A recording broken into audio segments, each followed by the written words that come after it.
Please subscribe Sadhguru Sai Creations.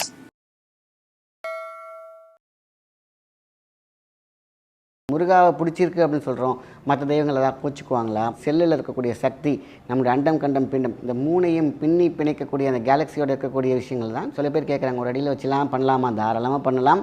நம்ம மனமும் வந்து சரணாகதியோடு அதுக்கு செய்யக்கூடிய பரிவர்த்தனங்கள் எப்பொழுதுமே பேலன்ஸ்டாக இருக்கணும் அப்படிங்கிற ஒரு மிகப்பெரிய விஷயம் தான் ஆண்டிய கோலம். நம்ம நிதர்சனமாக இருக்கணும், நிர்வாணமாக இருக்கணும்னாக்கா எம்டியாக கிடையாது. நான் நினச்சே பார்க்கல, எதிரே பார்க்கல, இது எப்படி எனக்கு இந்த லக் அடிச்சிச்சு, அந்த லக்கை கொடுக்கக்கூடியது வேல் பூஜை. நீங்கள் கான்சன்ட்ரேட் பண்ணும் பொழுது நம்ம மூளையில் ஒரு ஸ்பார்க் ஒன்று உருவாகும். முறுக்கி கிடக்கிற விஷயம், அடங்கி கிடக்கிற விஷயம், முடக்கி வைக்கக்கூடிய விஷயங்கள் எல்லாத்தையும் தட்டி தூக்கி தூசியெல்லாம் தட்டி விட்டுரும். அந்த எனர்ஜி, அந்த சக்தி நம்மளுடைய உள்ள விளக்கு எரிஞ்சிக்கிட்டே இருக்கணும். அது நம்ம தூண்டி வர்ற மிகப்பெரிய ஒரு ஆயுதம் வேல்.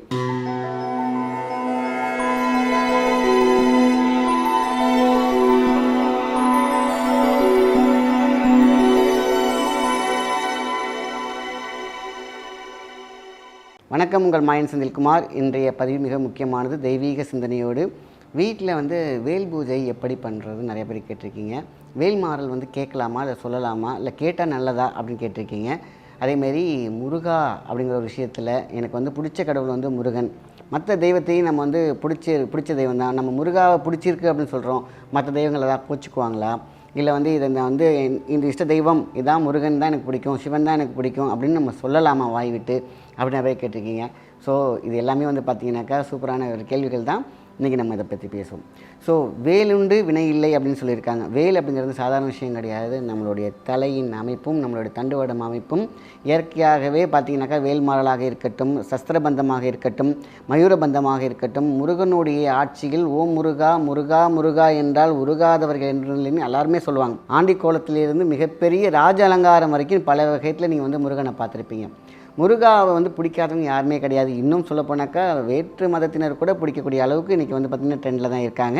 இப்போ இல்லை, ஆதி காலத்துலேருந்து. அவங்க வெளியில் சொல்கிறாங்களோ இல்லையோ, ஆனால் முருகனை எல்லாத்துக்குமே பிடிக்கும். பிடிக்கும் என்பதே பிடிக்கும், பிடித்து போவதால் பிடிக்கும்.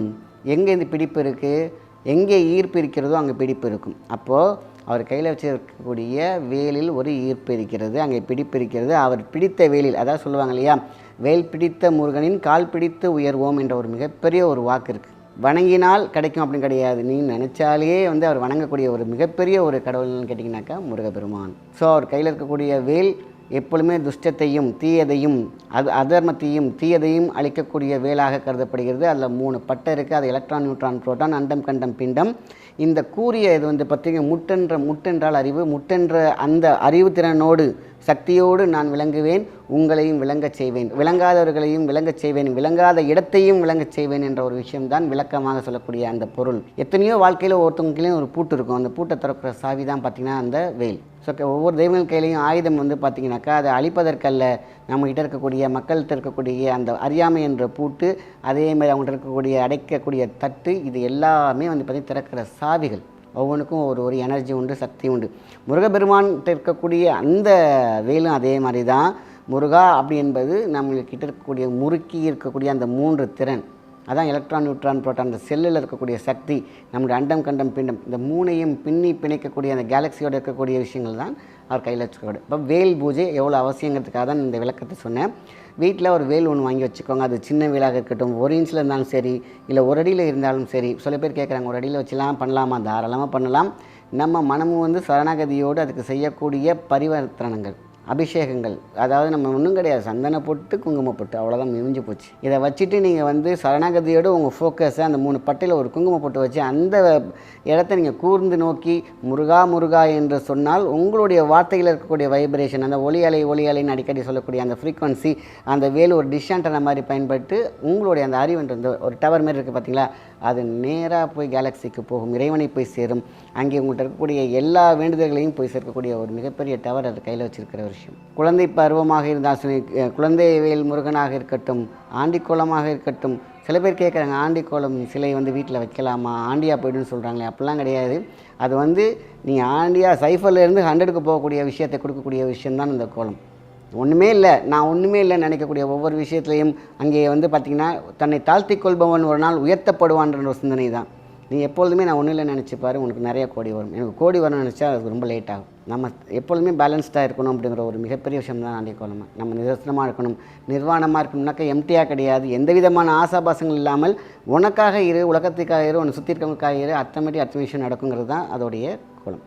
சரி, இப்படி இருக்கும் பொழுது இந்த வேல் பூஜையை பற்றி லைட்டாக சொல்லிடுறேன். வேல் பூஜையில் நம்ம வைக்கக்கூடிய அந்த பொட்டு இருக்குது பார்த்திங்களா, இந்த சந்தனம் வந்து பார்த்திங்கன்னா சிவப்பு சந்தனமாக இருக்கலாம், பொட்டு வந்து கஸ்தூரி குங்குமமாக இருக்கலாம், சொல்லுவாங்க இல்லையா, தளம்பு கஸ்தூரி குங்குமம்லாம் எது வேணாலும் வைக்கலாம். ஸோ இந்த பூஜை பண்ணுறது வந்து பார்த்திங்கன்னா செவ்வாய் வெள்ளியில் பண்ணலாம். ஸோ இந்த செவ்வாய் வெள்ளியில் நீங்கள் சாத்தக்கூடிய வந்து பார்த்திங்கன்னாக்கா உங்களுக்கு சிவப்பு அரளி இருக்குது பார்த்திங்களா, அதை மாலையாக போட்டு, மற்ற நேரத்தில் என்ன வேணாலும் போடுங்க, அதாவது செவ்வாய் வெள்ளி சிவப்பு அரளி மாலை சூட்டி நீங்கள் வைக்கக்கூடிய அந்த பொட்டு இருக்குது பார்த்திங்களா, அந்த பொட்டு தான் நீங்கள் செய்யக்கூடிய கலவை.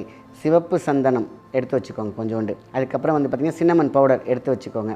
இது ரெண்டுமே போதுமான விஷயந்தான். இது ரெண்டையும் மிக்ஸ் பண்ணுங்கள், பன்னீரில் ஒரு கலவையாக வச்சுக்கோங்க. அந்த பொட்டு வைங்க, அவருக்கு இறைவனுக்கு பிடிச்ச விஷயம் முருகனுக்கு. அதுக்கு வந்து பானக்கம் மட்டுமே வைக்கக்கூடிய அந்த பகுப்பொருளாக அப்படி சொல்லுவாங்க இல்லையா, பிரசாதம், அந்த பானக்கத்தை மட்டும் வச்சு பாருங்கள். முன்னே சர்க்கரை தண்ணி ஏலக்காய் மிக்ஸ் பண்ணுங்கள், நாட்டு சர்க்கரை. ஸோ அதெல்லாம் மிக்ஸ் பண்ணாலே போதுமான விஷயம், பானக்கம் ரெடி. இந்த பானக்கம் அவருக்கு பிடிச்ச ஒரு விஷயம்.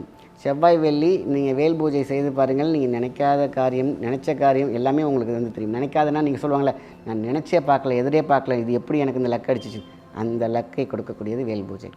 இல்லை நீங்கள் வேண்டுறீங்க இதுதான் வேணும்னா அதையும் செய்யக்கூடிய ஒரு சக்தி. தொடர்ந்து செவ்வாய் வெள்ளி செஞ்சு பாருங்கள் வேல் பூஜை. செவ்வரளி சாத்தி நீங்கள் வந்து அந்த பொட்டு வச்சு நீங்கள் அந்த பொட்டை ஒத்து பாருங்கள், அதான் விஷயமே. நீங்கள் கான்சன்ட்ரேட் பண்ணும் பொழுது நம்ம மூளையில் ஒரு ஸ்பார்க் ஒன்று உருவாகும், டோப்போமைனில் இருக்கக்கூடிய அடைப்புகள் வெளியாகும், அங்கே ஒரு சக்தி உருவாகும். ஆக மொத்தத்தில் நீங்கள் மகா சக்தியாக மாறக்கூடிய அந்த வேல் பூஜை முக்கியம். சரி, இந்த நேரத்தில் வேல் மாறல் போடலாமா? வேல் மாறல் அப்படிங்கிறது வந்து மிக மிக சக்தி. நீங்கள் உங்களால் சொல்ல முடிஞ்சு சொன்னாலும் ஓகே தான். இல்லைனா இந்த வேல் பூஜை பண்ணும் பொழுதே நீங்கள் அந்த வேல் மாறலை வந்து ஒலிக்கை செய்தால், இப்போ அந்த சவுண்டுக்கே ஒரு சக்தி உண்டு. இன்றைக்கெலாம் அவசர காலத்தில் கேட்க முடியலைன்னா நீங்கள் போட்டு விட்டுடுங்க, நல்லா டேப்பில் போட்டு, இல்லைன்னா ஹெட்ஃபோனில் போட்டு கேளுங்க. நீங்கள் கேட்க கேட்க கேட்க வேல் மாறல் வந்து பார்த்திங்கன்னா உங்கள் வாழ்க்கையில் ஒரு மாறல் ஏற்படும். எந்த மாறல்? முறுக்கி கிடக்கிற விஷயம், அடங்கி கிடக்கிற விஷயம், முடக்கி வைக்கக்கூடிய விஷயங்கள் எல்லாத்தையும் தட்டி தூக்கி தூசியெல்லாம் தட்டி விட்டுரும். அந்த எனர்ஜி, அந்த சக்தி வேல்மாறல் கேட்க கேட்க அந்த வீடே சக்தியாகும், கடன் தீரும், குழந்தையின்மை தீரும், நோய்வாய்ப்பட்டவங்களாம் விடுபட்டு வராங்க. காரணம் என்ன? ஃப்ரீக்குவன்சி. அதை கேட்கும் பொழுது உங்களுடைய சக்தி கூடும், உடம்புல உள்ள டோப்போமின் சூப்பராக வேலை செய்யும். அதேமாதிரி மெட்டபாலிசம் தானாக உயரும் என்பதே இன்றைக்கி ஃப்ரீக்குவன்சியில் செக் பண்ண ஒரு விஷயம். அதாவது என்றைக்குமே சவுண்ட் அண்ட் லைட்ஸ் சொல்லுவாங்க, அதேமாதிரி சவுண்டுக்கு ஒரு சக்தி இருக்குன்னு சொல்லுவாங்க. அதேமாதிரி தான் இந்த மியூசிக் தெரப்பிலாம் இன்றைக்கி வந்து கண்டுபிடிச்சி நிறையா வந்துட்டுருக்கு இல்லையா. சவுண்டுக்கு கோயிலில் அடிக்கக்கூடிய அந்த டங் என்ற மொழி, அந்த வெண்கலம் சேர்க்கும்போது வெண்கலத்திலிருந்து வரக்கூடிய சக்தின்னு சொல்லியிருக்காங்க. அந்த கேட்கும் பொழுதே பார்த்திங்கனாக்கா நம்ம மனசு அப்படி ஸ்வயின்னு அப்படியே ஒருநிலைப்படும். அந்த ஒருநிலைப்படும் போது எது நினச்சாலும் நடக்கும். சந்தோஷமாக இருக்கும்போது ஒருநிலைப்படும், துக்கமாக இருக்கும்போது ஒருநிலைப்படும். ஆனால் துக்கமாக இருக்கும்போது ஒருநிலைப்படும் பொழுது மைனஸாக முடியும், சொல்லுவோம் இல்லையா, மைனஸ் வேவ். அங்கே தான் சொல்லுங்கள், எதை நினச்சாலும் நடக்க மாட்டேங்குது. அதனால தான் சோகமாக இருக்கும் பொழுது நம்ம எந்த விஷயத்தையும் நினைக்கக்கூடாது. மீன்ஸ் நல்ல விஷயங்களை நம்ம சிரிச்சுக்கிட்டே இருக்கும்போது, சந்தோஷமாக இருக்கும்போது பார்த்திங்கன்னா ஒருநிலைப்படும். அப்போ நீங்கள் நினைக்கக்கூடியது பாசிட்டிவ் ஆகும். ஸோ நம்ம உடம்புல வந்து பார்த்திங்கன்னா ரெண்டுமே இருக்குது, ப்ளஸ் மைனஸ். அப்போ ப்ளஸ்ஸை மட்டுமே நோக்கி ஓடணும் அப்படி கேட்டால் இந்த மாதிரி பூஜைகள், இந்த மாதிரி புனஸ்காரங்கள், இந்த மாதிரி சரணாகதிகள், ஆன்மீகம் மிக உறுதியாக இருக்கும். நான் சாமியே கும்பிட மாட்டேன், ஆனால் நல்லா தானே இருக்கேன் அப்படின்னு சொல்லுவாங்க. ஆனால் தெரிஞ்சோ தெரியாமலையோ உங்கள் முன்னோர்கள் சேர்த்து வச்ச சொத்து தான் அதை காப்பாற்றிக்கிட்டு இருக்கும். ஸோ ஒரு மொபைலை நம்ம சார்ஜ் பண்ணிக்கிற மாதிரி தான், என்ன தான் நம்ம காஸ்ட்லியாக வாங்கினாலும் சார்ஜ் பண்ணிக்கிறோம் இல்லையா.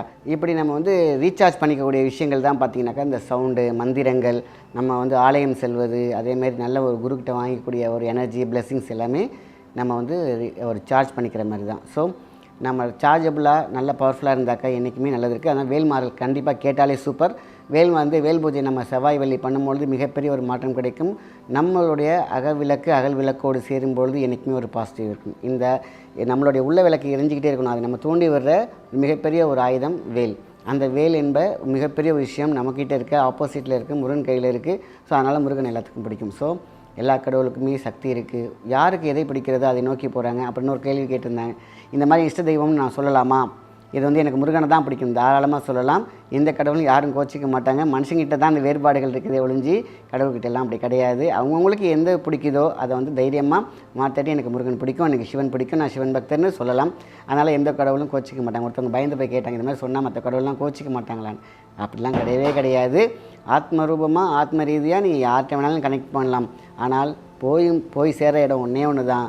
ஆனால் நம்ம போகக்கூடிய டிவைசஸ் தான் வெவ்வேறு. ஆக ஆன்மீகம் என்பது மிகப்பெரிய ஒரு அமைதியான கடல். அந்த கடலில் நீந்தி எந்த முத்து எடுக்கிறோம், எந்த வைரம் எடுக்கிறோம், எந்த முத்துக்களை, எந்த ஐஸ்வர்யங்களை எடுக்கிறோங்கிறது தான் கணக்கு. அது யார் நீந்துறா, யார் பேலன்ஸ் ஆகி நிற்கிறா அப்படிங்கிறதுலாம் அவங்களுடைய விதியை பொறுத்து இருக்கிறது, அவங்க போகக்கூடிய இடத்தை பொறுத்து இருக்கிறது.